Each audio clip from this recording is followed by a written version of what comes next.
bilion dan sudah pun merasuah Duli Yang Maha Mulia dan Tuan Agong.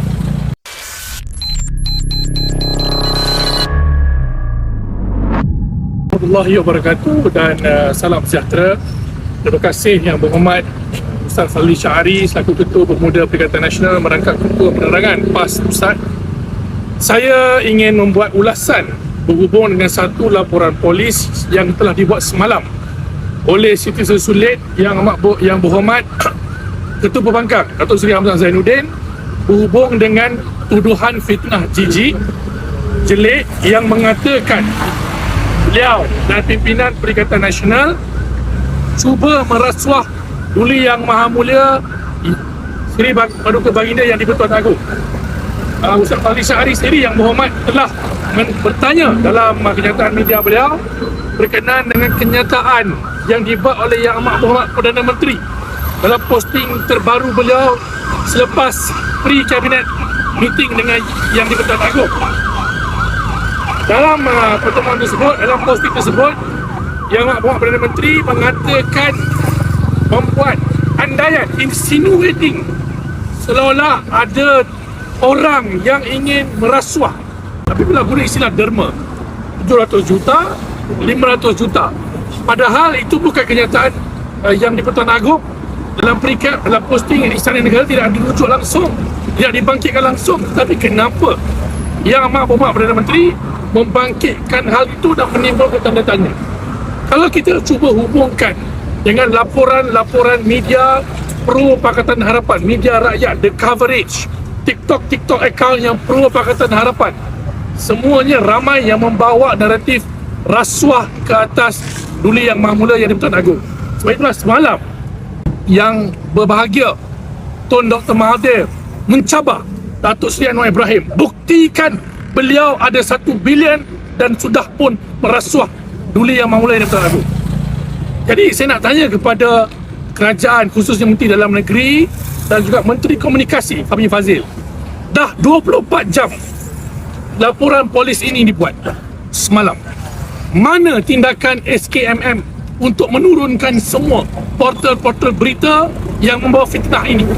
Dan ini melibatkan Yang di-Pertuan Agong, bukan kami. Yang di-Pertuan Agong, maruah dan nama baik Duli Yang Maha Mulia Yang di-Pertuan Agong tercemar akibat permainan politik yang dimulakan, saya nak ingat balik pada rakan media, oleh Jcom. Jcom tu Abah bangku kepada Jcom ini. Beliau yang mulakan cerita dongeng langkah Dubai. Tak ada langkah Dubai. Memang tidak ada langkah Dubai. Tapi beliau mengatakan Yang di-Pertuan Agong terlibat sama. Jadi siapa yang mempolitikkan 3A? Bukan kami. Mereka, malah Perdana Menteri sendiri. Jadi kenapa siasatan dan tindakan tidak dibuat oleh kerajaan ke atas pimpinan mereka sendiri ini? Ini satu perkara yang jelek dan amat memalukan. Kami Pemuda Perikatan Nasional akan terus mempertahankan maruah dan institusi Yang di-Pertuan Agong daripada perkotak-katikkan oleh mana-mana ahli politik, khususnya ahli-ahli politik yang sudah semakin terdesak ketika ini daripada Pakatan Harapan dan Kerajaan Perpaduan. Jadi ini saya nak tanya kepada Fahmi Fadzil, bila nak ambil tindakan terhadap laporan polis ini? Melibatkan semua laporan berita fitnah yang dibuat. Yang nak beritahu rakan-rakan media, kami semua, bila kami buat benda yang tak disukai oleh Fahmi Fadzil, oleh kerajaan, contohnya bila kita cabar PKR tentang isu liberal international hari itu, tak sampai 24 jam posting kami dalam Facebook diturunkan, TikTok, Facebook tak sampai 24 jam. Jadi kenapa sampai hari ini masih dibiarkan berkenaan dengan Yang di-Pertuan Agong? Bukan kami, Yang di-Pertuan Agong. Jadi di mana taat setia kamu kepada Duli Yang Maha Mulia Yang di-Pertuan Agong? Jadi saya cabar Fahmi Fadzil dan Kerajaan Perpaduan ambil tindakan drastik hari ini juga. Turunkan dan perbetulkan semua fitnah-fitnah terhadap Perikatan Nasional dan Yang di-Pertuan Agong. Daulat tuanku. Daulat tuanku. Ya betul. Melayu sebenarnya yang jadi pengkhianat kepada bangsa sendiri. Apa bukti dia? Sejarah telah menunjukkan bahawa bangsa Melayu sendiri yang menjadi tali barut kepada penjajah sehingga runtuhnya Kota Melaka yang merupakan sebuah empayar Melayu Islam yang terbesar di kawasan Asia Tenggara ini suatu ketika dahulu.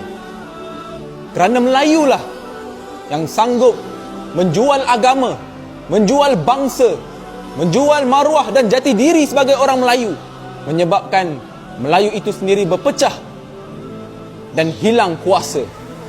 Lebih 500 tahun kita dijajah, menjadi hina di tempat tanah kelahiran kita sendiri. Kerana apa? Kerana kita berpecah, kerana lemahnya iman kita. Itulah dia Melayu. Dan hari ini, adakah kita nak ulang lagi peristiwa dan sejarah yang lama?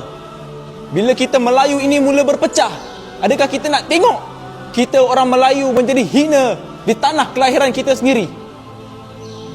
Hanya dengan Melayu kembali kepada Islam, berpegang teguh kepada agama, bersatu padu, barulah Melayu akan dapat nikmat yang pernah kita rasa suatu ketika dahulu. Benarlah pesan Mat Kilau, jaga agama, jaga bangsa, jaga negara, jangan sampai bangsaku tiada negara.